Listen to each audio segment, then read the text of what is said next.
आपण पाहत आहात युवाग्राम 24 न्यूज, सडेतोड बातम्या म्हणजे फक्त युवाग्राम न्यूज नेटवर्क।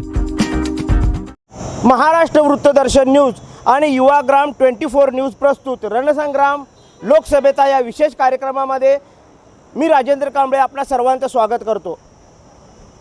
सांगली लोकसभेच्या निवडणुकीची रणधुमाळी सुरू आहे आणि या रणधुमाळीमध्ये विशाल पाटील हे बंडखोरी करणार का, या ठिकाणी अर्ज मागं घेणार, अशा प्रकारची चर्चेला उधाण आलं होतं। आपल्यावर बोलण्यासाठी काँग्रेसचे ज्येष्ठ नेते आहेत। भैया, काय सांगाल, विशाल पाटील निवडणूक लढणार की माघार घेणार?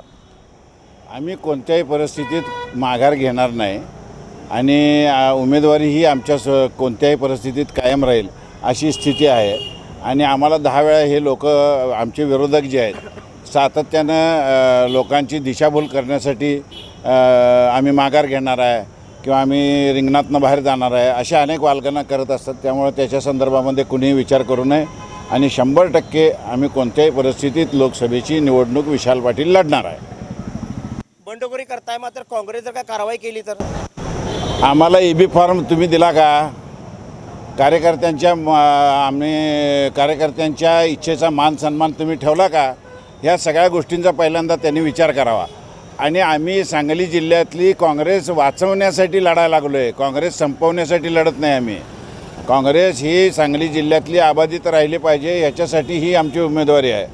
आणि पक्षानं आम्हाला EB फॉर्म दिला नाही, पण सगळ्या जिल्ह्यातल्या कार्यकर्त्यांनी आणि सगळ्या जिल्ह्यातल्या मतदारांनी मिळून आम्हाला EB फॉर्म दिला आहे। त्या EB फॉर्मची चर्चाच होईना। एक फॉर्म लिहून दिलेलं ते दिला का नाही दिला ह्याच्या संदर्भामध्ये चर्चा झाली आहे। पण आमचा अपक्ष जो फॉर्म आहे ते लोकांच्या इच्छेनुसार आहे, जनमानसाच्या त्यांच्या इच्छेनुसार आम्ही केलेली उमेदवारी आहे। त्यामुळे ह्या EB फॉर्मचा आमचा संबंध नाही। आणि दुसरी गोष्ट की काँग्रेस कारवाई करणार का, तर काँग्रेस जरी कारवाई करायची ठरली तर त्याला प्रोसिजर आहे। तुम्ही आम्हाला नोटीस द्यायला लागेल की तुम्हाला निलंबित का करू नये, मग आम्ही त्याचं उत्तर देऊ, मग तुम्ही आम्हाला निलंबित करू शकता। थेट निलंबित करत असाल तर ते बेकायदेशीर होईल अशी आमची धारणा आहे। EB फॉर्म दिलेला नाही आहे, काँग्रेसच्या वरिष्ठ नेत्यांनी या ठिकाणी अन्याय केला, फसवला असं वाटत नाही?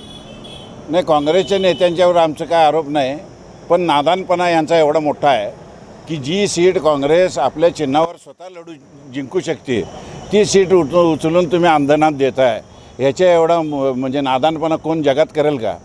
काँग्रेस त्यांची काय मजबुरी असेल ते असेल, पण सांगली जिल्ह्यापुरतं इथले कार्यकर्ते आणि इथले नेते, इथले आमचे असलेले कार्यकर्ते, जनता हे कोणत्याही परिस्थितीत विशाल पाटलांच्या बरोबर राहणार। आपण या ठिकाणी पाहतोय की अनेक चर्चेला उधाण आलं होतं की विशाल पाटील या ठिकाणी लढवणार की माघार घेणार। अनेक ठिकाणी अशा प्रकारची माहिती या ठिकाणी पसरली होती। मात्र या ठिकाणी काँग्रेसचे ज्येष्ठ नेते अय्याजभाई नायकवडेंनी आत्ता स्पष्ट केलं आहे की या ठिकाणी कोणत्याही परिस्थितीमध्ये कोणत्याही कारवाईला न घाबरता विशाल पाटील हे या लोकसभेच्या निवडणुकीच्या रिंगणात असणार आहेत।